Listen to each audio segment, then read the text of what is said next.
Hello everyone, मेरा नाम तपस्या परिहार है। मैंने यूपीएससी सिविल सर्विसेज एग्जामिनेशन 2017 में रैंक 23rd प्राप्त किया है। मैंने प्रीलिम्स की प्रिपरेशन के लिए मैंने कोई भी नोट्स नहीं बनाए हैं और मैंने जो बेसिक बुक्स रेफर की हैं वो मैं आपको बता देती हूँ।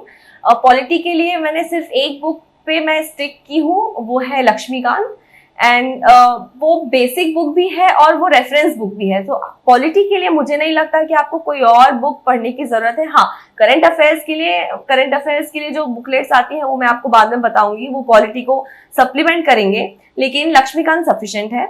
उसके बाद ज्योग्राफी के लिए मैं आपको रेफर करना चाहूंगी एनसीईआरटी, जो 11th की एनसीईआरटीज है।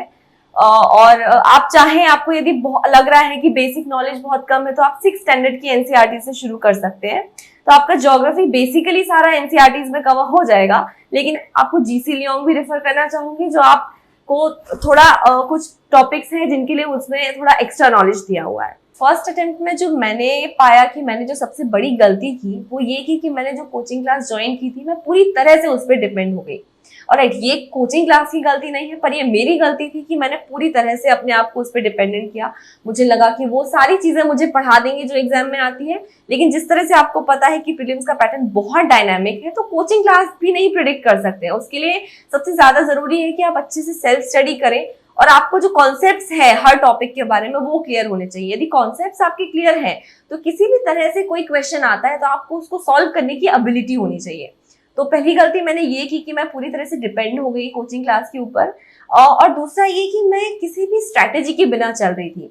क्योंकि मैंने बताया कि मैं कोचिंग क्लास के ऊपर डिपेंडेंट थी, तो मुझे लग रहा था कि वही मेरा सारा जो सिलेबस है वो खत्म करा देंगे, तो मैंने खुद की कोई स्ट्रैटेजी नहीं बनाई। पर आई गेस आपको अपनी स्ट्रेंथ्स और वीकनेसेस के हिसाब से एक स्ट्रैटेजी बनाना बहुत जरूरी है। दिन भर का जो शेड्यूल है उसको कैसे फॉलो करती हूँ मैं आपको वो तरीका बताना चाहूंगी। मेरा एक सिंपल मेथड है कि मैं 45 मिनट्स का एक सेशन में पढ़ती थी और उसके बाद मैं 8 से 9 मिनट का ब्रेक लेती थी, क्योंकि इससे क्या होता है कि आपका रिटेंशन ज्यादा हो जाता है और आप बोर नहीं होते हैं, आपको ब्रेक भी मिल जाता है।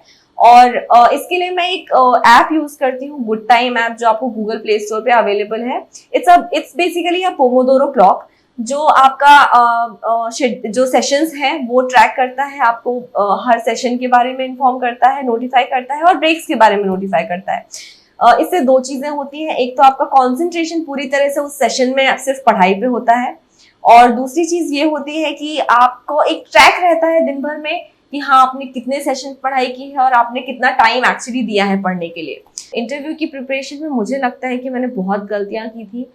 मेरे पास प्रॉपर कोई गाइडेंस नहीं था इंटरव्यू की प्रिपरेशन कैसे करते हैं ये बताने के लिए, और उस एक्सपीरियंस से मैं आपको ये कन्वे करना चाहती हूँ कि आप सबसे पहले अपने आप को इंटरव्यू की प्रिपरेशन के लिए अपने आप को जानिए। तो आप सबसे पहला काम ये कीजिए कि आप खुद को बहुत अच्छे से जानने की कोशिश कीजिए। आपकी हॉबीज क्या है और आपने जो हॉबीज डेफ में भरी है, आपको उनके बारे में भले ही आपने वो कभी थोड़ी बहुत परस्यू की होंगी या हो सकता है आपको वो करना बहुत पसंद है, लेकिन कई बार ऐसा होता है कि हमें उसके बारे में सारी डिटेल्स नहीं पता होती है। तो आप उनके बारे में जानिए, आप अपने बारे में जानिए कि आप उन हॉबीज को कैसे परस्यू करते हैं, और आपको यूपीएससी में और उसके बाद जब आप कोई पोस्ट पे चले जाते हैं तो आप उससे वो हॉबी आपको कैसे हेल्प करेगी। तो बेसिकली डेफ की एक बहुत ही डिटेल्ड स्टडी आपको जरूरी है इंटरव्यू के लिए करना।